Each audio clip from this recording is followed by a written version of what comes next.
All right, good evening, everybody. Welcome back to Channel 6 TV, Community Focus. Kenny Fogle here. We're counting down to Election Day, November 6th, Tuesday now. That's the day that you get a chance to go out and vote and do your patriotic duty in electing who you think should be in office in local, state, national elections. Well, we're talking local today, and we're going to be trying to do what we can to provide you the information about candidates and their issues, who they are, and if you tune in, we'll do our best to bring the candidates to you so you have a good choice to make on Election Day. And again, we're going to be talking about November 6th quite a bit over the next few weeks. So if you get tired of hearing it, I'm just going to keep driving it over and over. But today we've got the candidate for Nelson County Coroner here with us today, and that's Mr. Doug Alexander. Doug, first of all, thank you for taking the time out of the day to come visit with us. Thank you for inviting me. Well, I appreciate it. I know you've been involved off and on throughout most of your adult life with a different public service and things of that nature. And this is so coroner. So who's Doug Alexander and why does he want to be coroner? Doug Alexander wants to be coroner because he can do a better job than the current coroner, and I spent 7 years on the street with him. Not necessarily with him, mostly with his deputies, because actually I probably did a greater percentage of response as a chaplain with the coroner's office than he necessarily does. He's got an excellent deputy, and I have not worked with the newest deputy of the group, but for the most part, they're the ones that respond to the calls, and they do a fairly good job. Now, when you're referencing that, you served for several years as a chaplain for emergency services, police, fire department, and that nature. So you was called out quite a bit to. Well, I served with the sheriff's office in particular. We did form a team later on after that, but in 2007, after the Guthrie fire situation, and I worked as Red Cross and so forth, I'd asked Mike Newton several times if he needed a chaplain because I'd taken a lot of trauma training and so forth and so on. And after the Guthrie incident and all the different things that went on at the sheriff's office and so forth, he brought me on. Yeah. And I spent from 2007 through 2014 as the sheriff's office chaplain, and during that period we formed the Nelson County Chaplains Response Team with a number of other folks. Yeah. But yes, both Sheriff Newton and Sheriff Campbell gave me pretty much the ability to do something first responders don't normally do, and that is respond without being called by dispatch. Oh, really? So that's usually the first thing we teach people is you don't respond without being called. Yeah. But because the county's so big, I spent a lot of time out getting ahead of the game to make sure that I was on scene when something tragic or difficult happened. Yeah. And well, you got to see firsthand what the coroner does, and I mean, did you actually participate in helping with that work? I didn't just see firsthand. As time went by, I actually became an assistant to the deputy coroner, or if the coroner was on scene, in assisting them in handling the deceased and doing things necessary to help the family cope was part of the chaplain's role. But it went further than that. In fact, by the time I got out in 2014, they were down to one deputy, and doing a lot of the deputy work without being deputized for that purpose as an assistant to them. So it was not just the chaplain role, it was a both end. Well, you mentioned at the beginning you think you could do a better job. I mean, what is it that needs to be done better in as far as what the coroners should be doing? Well, Field's priority is his funeral home, okay? And first place, that's a conflict of interest in 40 out of the 50 states in this country. They won't allow a funeral home director who is active to be a coroner. In fact, in a lot of states, they've gone to straight medical examiners. I'd love to see this state do that. Is that for ethical reasons, operations reasons? What is the reason? It's a the definition of conflict of interest. Okay. And that's why even in this state, they've brought forth legislation to make the coroner be inactive, Mm-hmm. and it's not been able to get passed because the Coroners Association in this state has a fairly strong lobby. Mm-hmm. And the lobby is made up of a high percentage of funeral home directors. Yeah. So it's anybody that attempts to break that hold that the funeral home directors have on it is in problems. The South Carolina just not too long ago had a Attorney General's opinion to the same lines. It's Mm-hmm. just a built-in conflict of interest. There's no way around it. Mm. And Well, one of his arguments is he's got a funeral home and he's providing all these facilities for free, or for not necessarily for free, but they're there. And if somebody that wasn't a funeral home director would have to find another location. well, and the county has locations. That's why when Field put in to get reimbursed for his funeral home location, Dean said, no, we have properties that could be used. And that's several years back. The illusion that Field puts forth is kind of a blue smoke and mirrors routine. He says one of the things that he gives the county is refrigeration. Well, up until he moved to the new funeral home, he didn't have refrigeration and operated quite fine with it. In fact, if you were to check how many actual coroner cases are put in that refrigeration, Mhm. you would find the majority or higher percentage would be his funeral home clients.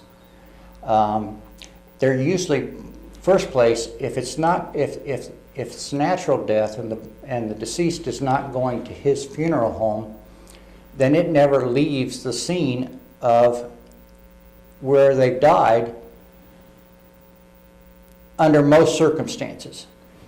Only if it's a coroner's case and it has to go to Louisville to the medical examiner's office for autopsy, does it travel by under the coroner's office guidance and so forth. Most of the time, well, first place, Field doesn't do autopsies. Medical examiners do that, and it must go to Louisville for a medical examiner to do an autopsy. So in the past, before they got the refrigeration, the individual would be driven on up to Louisville immediately, middle of the night, whatever. It's more of a convenience for that small percentage of coroner cases that use that refrigeration than an actual something Field's doing for the county. Yeah. Also with the vehicles, okay? Most of the time I was on an accident scene or a homicide scene or a suicide scene, EMS brought the body back to his funeral home. Sometimes the deputy coroners would have one of his vehicles with them, Mm-hmm. but if he's the one that arrives on the scene, most of the time he wasn't driving one of the funeral home vehicles. I have a vehicle at home sitting right now. Within 24 hours I can convert to same capabilities as the vehicles he's using. So I'm ready to go. He also, when he does use his vehicles, as far as I understand his budget, receives reimbursement for them. So I don't see where he's really giving anything back or extra to the county by being a funeral home director. In fact, it's almost like pay me now or pay me later. It's a marketing program for his funeral home. And I think that's how he uses it. I understand. So, as coroner, I mean, as right now what you see as coroner, what do you see primarily as the primary duty when a coroner shows up on the job? Determine cause of death? I mean, is it detective work, or what's all involved in being a coroner? Basically, to determine cause of death. There's paperwork and there's different reporting procedures depending on how the death occurred and so forth and so on. But the main job is determine cause of death. And if it's a coroner case, and there's a list in the law of things that fall under that criteria. But to make it simple, it's really any death that you're not certain of the cause of death becomes a coroner's case. If it's a natural death and the gentleman or the lady has had a series of heart issues and you can get their doctor to sign the death certificate, then it doesn't become a coroner's case. But there's a blur in that when the family members don't believe it's what the coroner believes it is. In my mind, that's a mystery. That makes it a coroner's case. Because if there's uncertainty to any degree, then the coroner needs to cite the cause of death. The coroner works in conjunction with a wide group of people. The medical examiner's office. They're going to give an opinion on what the person's died of. The law enforcement, okay? And they're going to have a crime scene possibly involved in a coroner's case. Now the coroner has the main control over the body itself, but the crime scene itself is up to law enforcement. And this is another area where I know I can do a better job because, number one, I've carried a badge as a special deputy. I've been with the sheriff's office, and I know their procedures and routines, and I honor them. I've been on scene when our coroner has not honored our law enforcement and their desire to investigate certain issues at the scene. Well, along those lines, how much is the coroner to maintain like evidence? I mean, that's something you got to be careful with, obviously, if somebody can contaminate evidence or something of that nature. By law, KRS, as far as I understand it, and I have yet to get all the training that is out there because you get elected, you get additional training. Right. But by law, he has the same powers of evidence maintenance and the responsibility of evidence maintenance as law enforcement or anyone else that's given that duty. I mean, there's a whole section on things they have to do and when they can release it and who they can release it to and so forth and so on. Now, that's a part that I haven't had to do, except for, normally in the situations I've been involved, the police have the evidence, they've taken the evidence and so forth. But the coroner also does have that duty and responsibility if he feels he needs to use it. Over the years, have you been around a lot of death, and I guess about the best way of saying it, people killed? And, even prior to this, with my work with Red Cross and so forth and so on, I was, a disaster director here for the county and so forth. But I averaged about 50 deaths a year that I was involved with in some way, shape, or form as chaplain with the sheriff's office. So 7 years. You have to develop a little tough skin to do that sometime, don't you? Well, one of the things that I work with veterans on is PTS and PTSD, and you have to make sure you're finding the right coping skills to make sure, because the ugliness sometimes of a death scene is pretty horrific. Yeah. I know on your Facebook page you've got a number of, you say a lot of people want to know what the qualifications are to be a coroner, and I know you go through that in pretty detail. Well, on my Facebook page, I put my experience. Right. Then I put the qualifications, and really, anyone can run for coroner. The reason I think I would be the better coroner is because I have that experience. I do meet the qualifications of a law enforcement officer to some degree or another. Okay. And it's a law enforcement position. It states it, again, in KRS that they have law enforcement type powers the right to carry a gun, investigate, so forth and so on.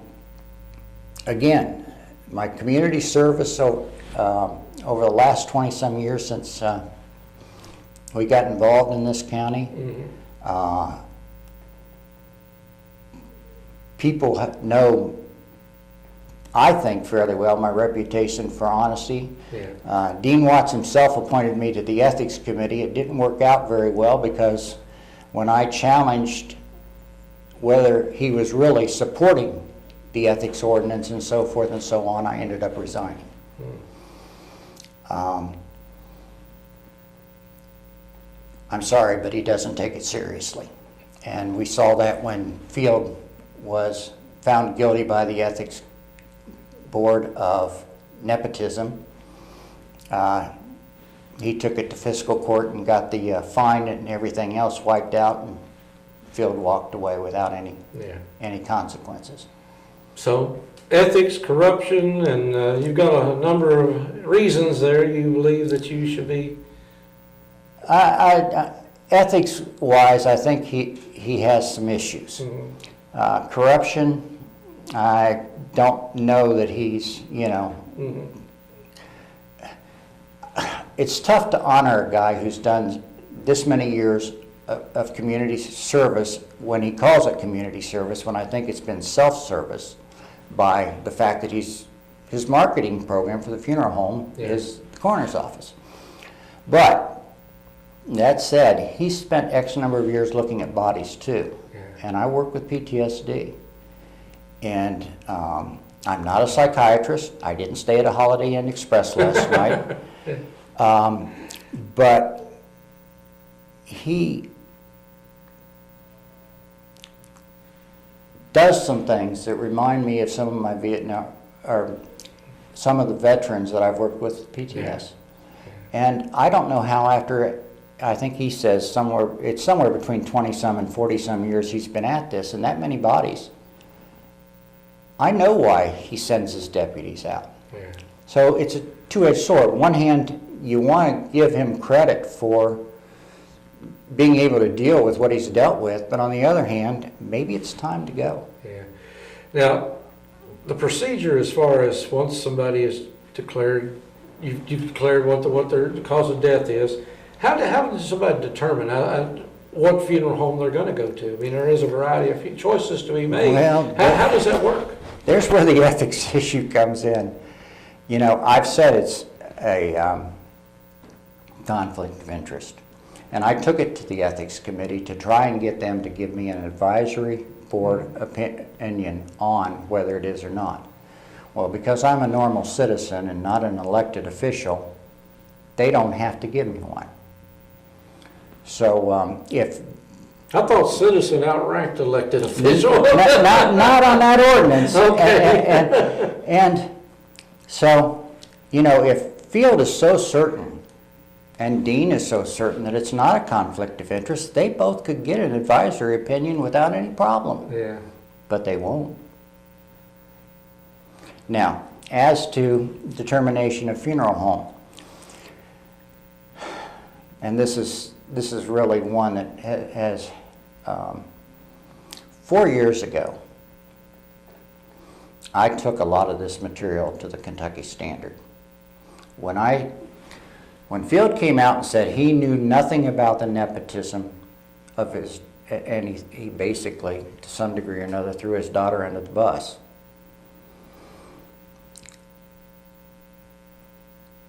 He came out and made a public statement that he knew nothing about the nepotism clause in the ethics ordinance. In the first place, the ethics ordinance is sent to all public officials on a regular basis. Secondly, at the scene of an accident where we had quiet time after he first appointed his daughter as deputy coroner, I told Phil he couldn't do it. Mm-hmm. And he knew it. Not only did I tell him, but another individual also told him, who worked with me and so forth and so on. So 4 years ago, when Danielle was running against him and took this to the ethics committee, I backed her up because I knew he knew, and he was not telling the truth to the ethics committee. I went to get my backup, who was supposed to be covering my back, and he got Bill Clintonitis. I'm not going to touch that one. I know, you might call something on the other party, but What's the definition of this? suddenly forgot that had ever happened and so forth. But I took all this to the ethics committee, along with the fact that I had been on scene when Phil had badgered individuals who weren't taking their family member to his funeral home. And that's a clear violation. I mean, the other stuff I think is a clear violation, but this, I mean, I've seen him badger people. But not only that, talk to Amy Ellis and Chris Phillips. The day Jason was killed, he got into an argument with them about where the body was going because they wanted a different funeral home. Well, I guess my question, what it was really leading up to, is being a chaplain or coroner, either one, it's a very traumatic time for people when they have a loved one that's just passed away and you're not always thinking clearly, and you're just, and they're going to ask you that question. They say, what should we do? Where should we go from here? And what's your answer going to be? Oh, it's been asked almost every time. You have the right to choose whatever funeral home you want. There are a number of them here in county that you can get information on. If I'm coroner, I'm going to publish the list of every funeral home in the county and probably some in surrounding counties and hand it to them. I'm never going to use the words that are used often in this county. I have a funeral home, or I'm also funeral director, or something along those lines. After it's asked, they'll say, well, that's up, the normal response is, that's up to you. But somewhere in there, usually, will come the fact that they're a funeral home. Okay. And I'm sorry, that I'd rather give people an entire choice of anyone in the county. And, you know, again, Phil would be on the list. So would the other funeral homes in the county. Yeah. Let people make their choices, because there's dollars involved, there's family members that are going to want this or that, and so forth. It's and it is a pretty traumatic time. And the other reason my vision is to have an office here in the county. We have county space. We only need a 2-body refrigeration unit. Doesn't take a lot of space. It costs about $7,000. I've even said I'll donate my, $7,000 out of my first year's salary to buy it. But it also gives a place separate from a funeral home for families to go and so forth. I've also, when I asked that question, said, you've got time to decide. It doesn't have to be right now. And that's where the refrigeration could be put to good use. Yeah. I've been at the scene where they've not chosen Hoagland Funeral Home, and the body is set there an hour or two waiting to be transported, with a chaplain sitting there trying to help this family cope with the bomb that's been dropped in their lap. That's not fair. It's not good service to the people of Nelson County. And the reason it's been cited to me is it's a conflict of interest for them to pick the body up, take it to their funeral home for another funeral home individual to get it. Might be a good argument, but not at the expense of the family involved. The other issue, and I mentioned, it's just not the highest priority with Field. His time in getting to scene, the amount of time that sometimes the road is closed down or the deputies are tied up and so forth and so on, when he's on call, has not been the best. I've seen him show up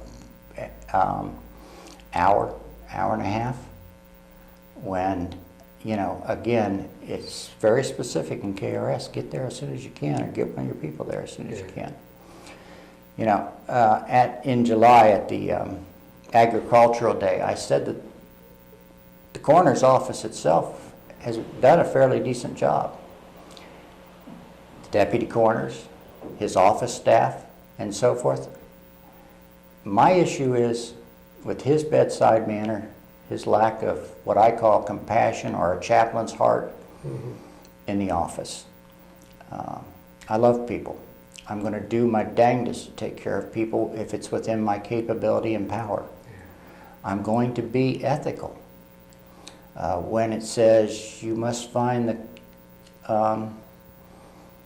cause of death, sometimes that's very difficult because the gun went off accidentally in a suicide. And that's not what the facts are telling you. Yeah. And again, with the opioid crisis, which is interesting because every time we have a public engagement together, he brings up what a terrible thing this opioid crisis is. And my question to him is, what's he done about it? I've got a corner down in Taylor County that's out in the schools speaking that I'm checking into their program. The space that I want from the county, which is easily available, should have a room in it where we can do educational grief work, where we can do, and again, there's lots of stuff going on in the community, but it doesn't hurt to have some overlap. But on the opioid crisis, I watched one family lose 2 people within 1 week to the same situation. Yeah, we got a problem. So why can't the coroner be part of what we're doing about the problem?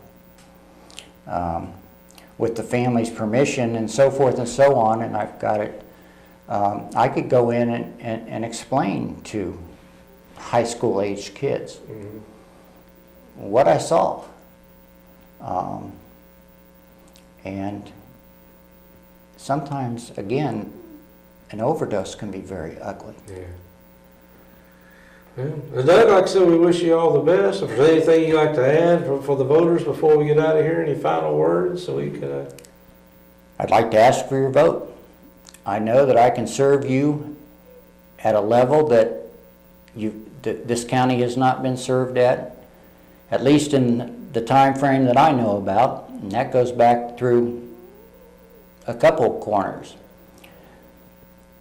Some people may just look at it as a death until it hits home with them. Then it's good to have somebody there that can help walk you through without steering you through to a certain direction, but help you walk through your own capabilities and coping skills and be there to do what we can as a county to serve you. All right, well, it's Doug Alexander running for Nelson County Coroner. Wish you all the best. Appreciate you taking the time to come in here with us today. And again, I know you're out every day campaigning and working all the way up to the 6th of November. And that brings me back to my original statement. 6th of November, that's the day you show up to vote, and we really hope you do. We really hope we have a great voter turnout, and you take this as seriously as it is, and it is serious. As you can see, just talking to Doug, what we're saying is this is extremely serious. It affects each and every person in Nelson County, and it could affect you, it could not, but again, we need you to show up and vote. So Doug, thank you for showing up today. Appreciate you being here. Thank you. And thank you for tuning in. We'll be back in a few minutes with more Community Focus here on Channel 6 TV right after this.